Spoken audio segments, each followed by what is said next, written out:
በአዲስ አበባና በድሬዳዋ የወደፊት ህጋዊ ማዕቀፎች ላይ የቀረቡ የምክር ሀሳቦች ሪፖርት ለስራ ቡድኑ ቀረበ። ቅድሚያ ለሰብአዊ መብቶች የአፍሪካ ህብረት በትግራይ የሚፈጸመውን የሰብአዊ መብት ጥሰት ትኩረት እየሰጠው አይደለም ሲል ተቸ።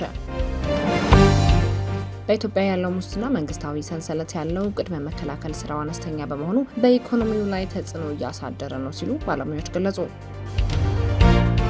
የቱርክ ፓርላማ የኩርድ ታጣቂዎች ጋር ያለውን የሰላም ሂደት ያስተካክላል ያለውን ታጣቂዎቹን ወደ ማህበረሰቡ የሚቀላቀሉበትን ህግ በከፍተኛ ድምፅ አጸደቀ።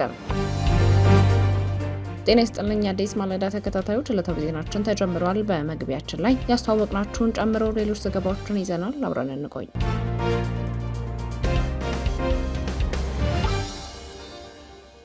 በአዲስ አበባና በድሬዳዋ የወደፊት ህጋዊ ማዕቀፎች ላይ የቀረቡ የምክር ሀሳቦች ሪፖርት ለስራ ቡድኑ ቀረበ። በ30 ተመካካሪዎች የተጠናከረው ቃለ ጉባኤ ለ500ዎቹ ማለትም የስራ ቡድን ተዘጋጅቶ ሪፖርት ከቀረበላቸው አጀንዳዎች መካከል አንዱ የፌዴራል ከተሞች የሚመለከተው የአዲስ አበባና የድሬዳዋ ህጋዊነትና የአስተዳደር ስርዓት ላይ ያተኮረው ሲሆን በርካታ ሀሳቦች የተነሱበት እንደነበርም ተገልጿል።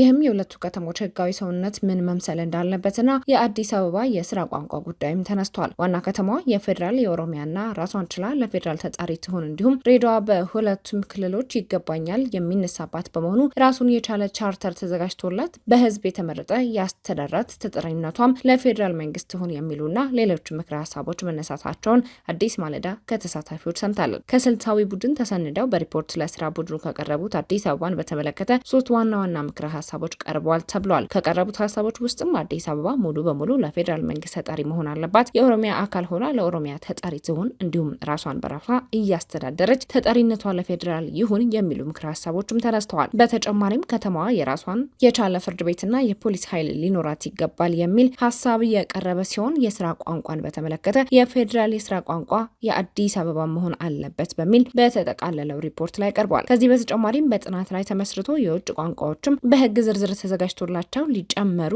ይችላሉ የሚል ምክረ ሀሳብም ተሰጥቷል ሲሉ አዲስ ማለዳ ያነጋገረቻቸው አንድ ተሳታፊ ገልጸዋል። የቅርሶችና የስያሜዎች ጉዳይን በተመለከተ የአዲስ አበባን ነባር ማንነት በማያጠፋ መልኩ በቀጣይ የሚሰየሙት ግን ብዙሃን ማንነትንና የብሔር ብሔረሰቦችን አንድነት የሚያጠናክሩ መሆን አለባቸው የሚል ምክረ ሀሳብ ቀርቧል። የአዲስ አበባን የህዝብና የአገልግሎት መጨናነቅ ለመቀነስ ልክ እንደ ደቡብ አፍሪካ የተለያዩ የፌዴራል ማዕከላትን ማለትም ከተሞችን ማስፋፋት እንደ አማራጭ ቀርቧል። ተሳታፊው በዚህም መሰረት እንደ ሐዋሳ፣ ባህር ዳር አይነት ከተሞች ተጨማሪ እንዲሆኑ የማድረግ ምክረ ሀሳብ ቀርቧል ብለዋል። ድሬዳዋን በተመለከተ በቃልና በወሰን ብቻ ሳይሆን በቻርተር የሚመራ ህጋዊ አስተዳደር ስርዓት ሊኖራት ይገባል የሚል ምክረ ሀሳብ እንደቀረበም አንስተዋል። አስተዳደሩም ህዝባዊ ምርጫ ተካሂዶ ሁሉንም የሚያቅፍ አካል ሊመራውና ተጠሪነቱ ለፌዴራል መሆን እንዳለበት የሚል ምክረ ሀሳብ ቀርቧል። ከሶማሌ የሚገባኛል ጥያቄ ይነሳል፣ ከኦሮሚያ የሚገባኛል ጥያቄ ይነሳል። ይህን ደግሞ ሁሉም ማዕከል ያደረገ በምርጫና ምርጫ ህዝቡን የሚወክል ሁሉንም የሚያቅፍ ምርጫ ተደርጎ የሚወክለው አካል የተመረጠው አካል ማስተዳደር አለበት የሚል ሀሳብ ተነስቷል። በተጨማሪም በፌዴሬሽን ምክር ቤት ውስጥ ድሬዳዋ ውክልና ሊኖራት ይገባል የሚለው ነጥብ በስፋት እንደተነሳ በተጠቃለለው ሪፖርት ላይ ተቀምጧል። በሌላ በኩል አዲስ አበባ የኦሮሚያ ክልል ዋና ከተማ ሆና በህገ መንግስቱ እውቅና ይሰጣት የሚለው ሀሳብ በስልታዊ ቡድን ወቅት በሰፊ የተነሳ ሀሳብ ነው። በብዙ ተመካካሪዎችና ብዙዎች እያሉ ያሉት ወይም እየተባለ ያለው መሆን ያለበትም በቀጣይ አዲስ አበባ የሁሉም ህዝብ ሀብት ፈሶበት የተገነባች ከተማ የሁሉም መቀመጫ ናት። በቀጣይ ሁሉም የእኔ ከተማ ናት ብሎ እንዲያስባት የዓለም አቀፍ ዲፕሎማሲና የብዙ ትኩረት የስበት ማዕከል ናት። አዲስ አበባ አሁን ባለው ሁኔታ ነው መሆን ያለባት፣ የሁሉም ከተማ ነች ብሎ እንዲመጣ ነው መሆን መቻል ያለበት የሚል ምክረ ሀሳብ በሪፖርቱ ላይ ተቀምጧል ተብሏል። አክለውም ስለዚህ ክልሎች ዋና መቀመጫዎች ናት ብለው በህጋቸው በራሳቸው ምክር ቤት ሊያሳውጁ ይችላሉ። ልክ ኦሮሚያ አዲስ አበባ የኔ ዋና ከተማ ናት ብሎ ሊያሳውጅ ይችላል። አሁን እየሰራበት ባለው ሁኔታ እንደተባለም አንስተዋል። እነዚህ የቀረቡት ነጥቦች ማለትም ሀሳቦች የውሳኔ ሀሳቦች ሳይሆኑ ለፓርላማ የሚቀርቡ የምክረ ሀሳብ መሆናቸው ተገልጾ መንግስት ከሀገር ጥቅምና ሉዓላዊነት አንጻር መዝኖ ወደ ተግባር ሊለውጣቸው እንደሚችልም ተጠቅሷል። ኮሚሽኑ ጋዜጣዊ መግለጫ በሰጠበት ወቅት እስካሁን የተወሰነ ውሳኔ እንደሌለ በማንሳት እየተካሄደ ያለው ምክረ ሀሳብ መሰብሰብ እንደሆነም ገልጿል። እንዲሁም የ3 አጀንዳዎች ማጠናከር በትናንትናው ዕለት የተጠናቀቀ ሲሆን ቀሪዎቹ በዛሬው ዕለት ተጠናቀው ለስራ ቡድኑ ይቀርባሉ ተብሎም ይጠበቃል።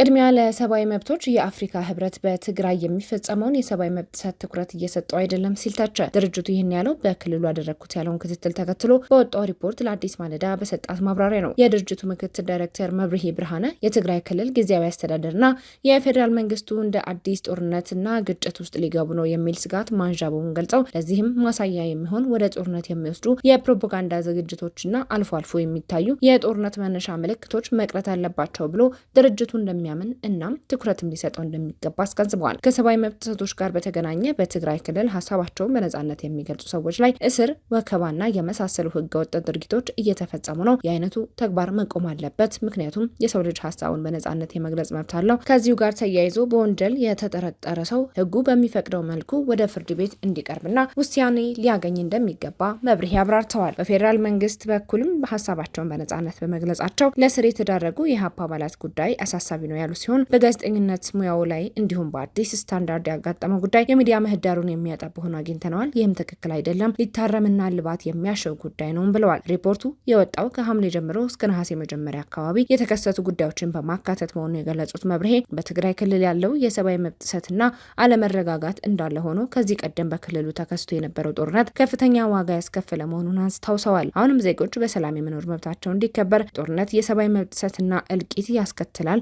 ስለሆነም እነዚህ አካላት ወደ ንግግርና ድርድር እንዲመለሱ፣ ልዩነታቸውን በፖለቲካዊ ንግግር ብቻ እንዲፈቱና ከጦርነት ዓለም እንዲወጡ ቅድሚያ ለሰብአዊ መብቶች ያሳስባል ብለዋል። የዓለም አቀፉ ማህበረሰብ በተለይ ደግሞ የአፍሪካ ህብረት ለጉዳዩ ትኩረት እየሰጠ አይደለም ሲሉ የተቹት ምክትል ዋና ዳይሬክተሩ እስካሁንም ምንም ያደረገው ነገር የለም፣ በተለይ ደግሞ በክልሉ እየተደረጉ ያሉ የድሮን ጥቃቶችን በተመለከተ ያለው ነገር የለም። ስለዚህ ትኩረት ሰጥቶ ሊሰራ ይገባል ሲሉ አሳስበዋል። የትግራይ ክልል ከመሰረታዊ አገልግሎቶች እየተነጠለ ነው። በተለይ ደግሞ ለሲቪል ማህበረሰቡ የሚደርሰው አገልግሎት በምንም ምክንያት መቋረጥ የለበትም። በዚህ ጉዳይ ላይ የፌዴራል መንግስት፣ የክልሉ ጊዜያዊ አስተዳደርና የዓለም አቀፉ ማህበረሰብ በትኩረት ሊሰሩበት የሚገባ ጉዳይ መሆኑን ድርጅቱ በወጣው ሪፖርት ማሳሰቡን መብርሄ አስገንዝበዋል።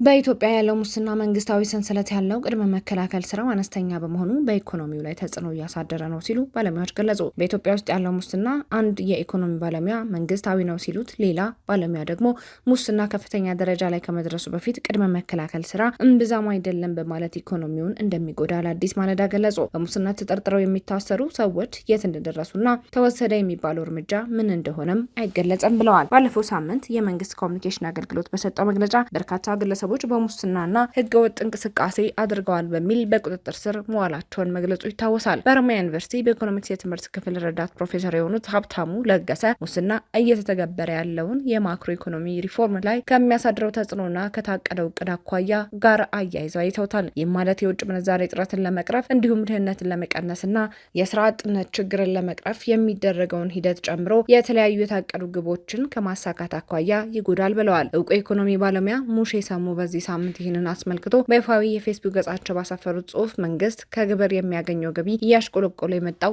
የነጋዴው አለመክፈል ሳይሆን የመንግስት ስራ አስፈጻሚዎች በሚፈጽሙት ሙስና መሆኑን አመልክተዋል። ሙስና የዋጋ ንረት ላይ ቀጥተኛ ተጽዕኖ ይኖረዋል የሚሉት የኢኮኖሚ ባለሙያው ሀብታሙ የብሔራዊ ባንክን የገንዘብ አቅርቦት ላይ ተጽዕኖ የሚያሳድር በመሆኑ ኢኮኖሚው ላይ ተጽዕኖ ማሳደሩም አይቀርም ብለዋል። አክለውም መንግስት ሊሰራ ያቀዳቸው ስራዎች ገንዘብ ስለሚፈልጉ አንዱ ገንዘብ ማግኛ መንገድ ግብር መሆኑን በማንሳት ይህም ሙስና መንግስት ሊያገኝ የነበረውን ገቢ ያሳጣል ብለዋል። ሙስና መንግስት ግብር ሰብስቤ አሳካዋለሁ የሚለውን እቅድ ይጎዳል የሚሉ የኢኮኖሚ ባለሙያው ነጋዴው ላይ ሌሎች ግብሮችን በመጣል ተጨማሪ ጫና እንዲፈጠር ያደርጋል ባይ ናቸው። በተጨማሪም ሙስና የገንዘብ ማሸሽና የህገወጥ ገንዘብ ምንዛሬም እያስፋፋ ያለ ተግባር መሆኑን አስቀምጠዋል። የማክሮ ኢኮኖሚ ሪፎርሙ እቅድ አንዱ አካል የሆነው የውጭ ምንዛሬ ገበያን ማረጋጋት ሲሆን የተሰረቁ ገንዘቦች በህገወጥ መንገድ እየወጡ ስለሆነ እንደ ችግር መነሳት ይችላል ሲሉም ገልጸዋል። በሌላ በኩል ደግሞ መሰረተ ልማቶች በሚሰሩበት ወቅት የሚሰረቀው ገንዘብ መንግስት የሚያቀርበውን አገልግሎት ጥራቱን የጠበቀ እንዳይሆንና የአገልግሎት ዘመኑም አነስተኛ እንዲሆን የሚያደርግ ነው ብለዋል። ሙስና የመፍጠር አቅምን የሚገድል ነው የሚሉት ባለሙያዎቹ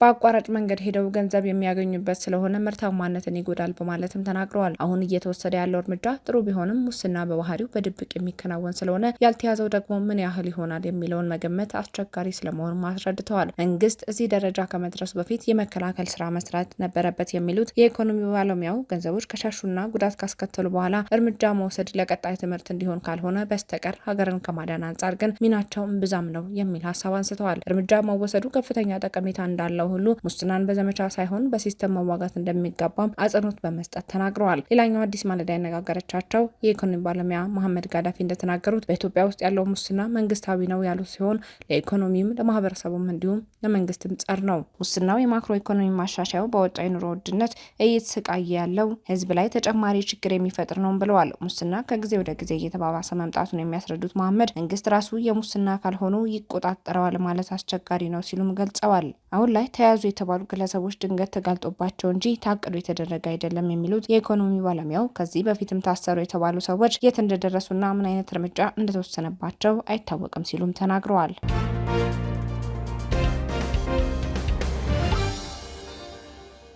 የቱርክ ፓርላማ የኩርድ ታጣቂዎች ጋር ያለውን የሰላም ሂደት ያስተካክላል ያለውን ታጣቂዎቹን ወደ ማህበረሰቡ የሚቀላቀልበት ህግ በከፍተኛ ድምጽ አጸደቀ። የቱርክ ፓርላማ ከ40 ዓመታት በላይ የዘለቀውንና የሺዎች ህይወትን የቀጠፈውን ደም አፍሳሽ ግጭት በይፋ ለመቋጨት የሚያስችል የህግ ማዕቀፍ አጽድቋል። ለ12 ሰዓታት ያህል ረጅም ክርክር ተደርጎበት የጸደቀው ይህ ህግ የታገደውን የኩርዲስታን ሰራተኞች ፓርቲ አባላት የጦር መሳሪያ የማስፈታት ወደ ማህበረሰቡ የመቀላቀልና እየተደረጉ የሰላም ስምምነቶችን ህጋዊ ለማድረግ የሚያስችል ነው ተብሏል። ይህም ብሔራዊ አንድነትና ማህበራዊ ውህደትን ለማጠናከር የቀረበ ህግ በሚል ርዕስ የቀረበው ረቂቅ በ468 ደጋፊ 88 ተቃውሞና 6 ድምጽ ተአቅቦ በከፍተኛ ብልጫ የጸደቀ ሲሆን የፕሬዚዳንት ሬሲፕ ጣይብ ኤርዶጋን ገዢው ፓርቲ የብሔርተኝነት ላይ የሚያጠነጥነውንና የታጣቂዎችን ደጋፊ እንዲሁም ዋነኛ ተቃዋሚ እስከሆኑ ፓርቲዎች ድረስ በጋራ ደግፈውታል ሲል ሮይተርስ ዘግቧል። አዲሱ ህግ ከባድ ወንጀል ያልፈጸሙ የቀድሞ የፒኬኬ አባላት ወደ ሀገር ቤት ተመልሰው ሰላማዊ ህይወት እንዲመሩ ህጋዊ ከለላ የሚያስገኝላቸው ሲሆን በቡድኑ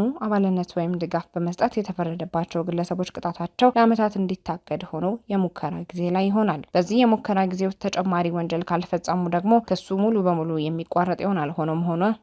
ሆነ ብለው ሰዎችን በመግደል የተከሰሱ እና ለአውሮፓውያኖች አቆጣጠር ከ2005 በፊት የጽኑ ዕድሜ ልክ እስራት የተፈረደባቸው ከፍተኛ የቡድኑ መሪዎች የቡድኑ መስራች አብደላ ኦጃላንን ጨምረው በዚህ የህግ ምህረት አይካተቱም ተብሏል። ይህ የህግ ማዕቀፍ ሙሉ በሙሉ ስራ ላይ የሚውለው የቱርክ ብሔራዊ ደህንነት ምክር ቤት ፒኬኬ ሙሉ በሙሉ መሳሪያ መፍታቱንና መፍረሱን ካረጋገጠ በኋላ በሚወጣ ይፋዊ መግለጫ መሰረት እንደሆነም ተገልጿል። የፓርላማው አፈ ጉባኤ ህጉ መጽደቁን አስመልክተው በሰጡት መግለጫ የታጠቀው ድርጅት መሳሪያውን ጥሎ ሲበተን ሰላም፣ ወንድማማችነትና አንድነት የሰፈነበት አዲስ ምዕራፍ እንደሚገነባ ገልጸዋል። ህጉ በፕሬዚዳንት ኤርዶጋን ተፈርሞ ሲታወጅ ሙሉ በሙሉ ተግባራዊ የሚሆን ይሆናል ተብሎም ይጠበቃል። የቱርክ መንግስት ከአሸባሪ ነጻ የሆነች ሀገር መሆን የሚያስችል ነው ቢልም የኩርድ ፖለቲከኞች ግን ሰላም ለማምጣት መሰረታዊ የዲሞክራሲና የህግ ለውጥ ያስፈልጋል ብለዋል። ዕለታዊ ዜናችን በዚሁ ተጠናቀቀ። አዲስ ማለዳን ሰብስክራይብ ማድረግ አይዘንጉ። ጤና ይስጥልኝ።